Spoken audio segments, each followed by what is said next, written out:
competitive athletes are raring to go, but there are no team uniforms, no referees, and they're sitting in front of computers. My name is Mariana Marquez. I'm 17, I'm a senior, and I play League of Legends. Marquez and her teammates are on Harrison's High esports team. They play League of Legends, an online multiplayer game with 2 teams of 5. It's tower defense. So you have to kill the towers, and there's minions that have to come down, so you have to kill them too. If that description doesn't make much sense to you, that's okay. League has a lot of rules, and it can be super confusing for the uninitiated. It's just one of several video games being played competitively in Colorado high schools.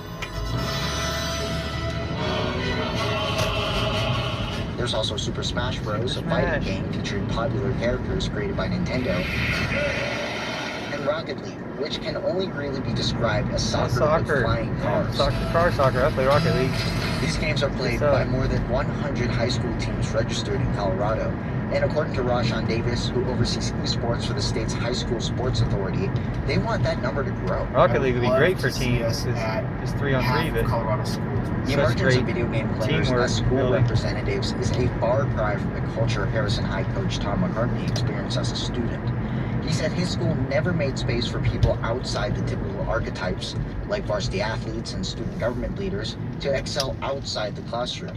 As a teacher and now a coach, he hopes esports provides an opportunity. Let's start their run now. Let's build their confidence now so they don't have to wait until 33, 34 when they find themselves. For many students at Bear Creek High School in Lakewood, the esports team is their only extracurricular activity, a social outlet that would not exist without the support of their school. Daniel Pham, a junior who normally plays for the League of Legends team, isn't competing this year because the school couldn't put together a full 5-player squad. Despite that, he still hangs out with his former teammates online and in person. Without esports, I wouldn't have friends that already graduated and went to college.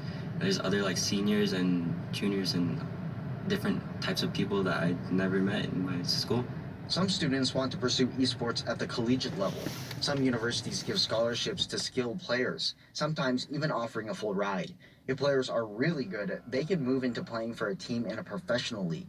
Players in the Overwatch League, one of the most popular and competitive esports leagues in the world, make an average base salary of $106,000.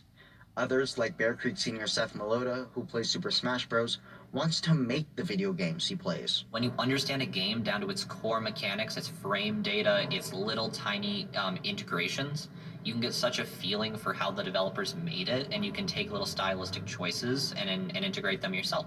Some students I talked to said they're now interested in computer engineering because they learn how to build gaming computers to satisfy their hobby.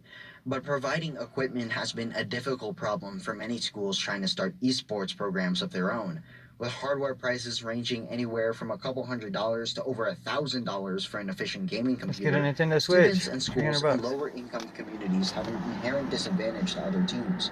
In some schools, the only students able to compete are those whose parents can afford to buy them what they need.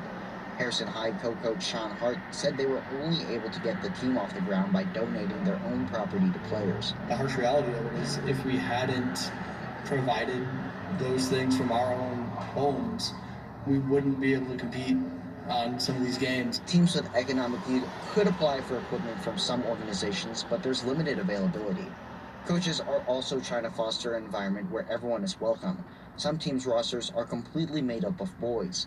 Jessica Salazar, the esports coach at Bear Creek High School, says part of the struggle is helping teenagers navigate the perilous world of hormones. Last year we had a girl on the Rocket League team, and there was some drama with all the boys liking her, and so she didn't come back. There are other hurdles state officials, coaches, and students will have to face as the sport grows. But Colorado's next generation of esports hopefuls believe those are just growing pains. I'm Paolo Shasada, CPR News.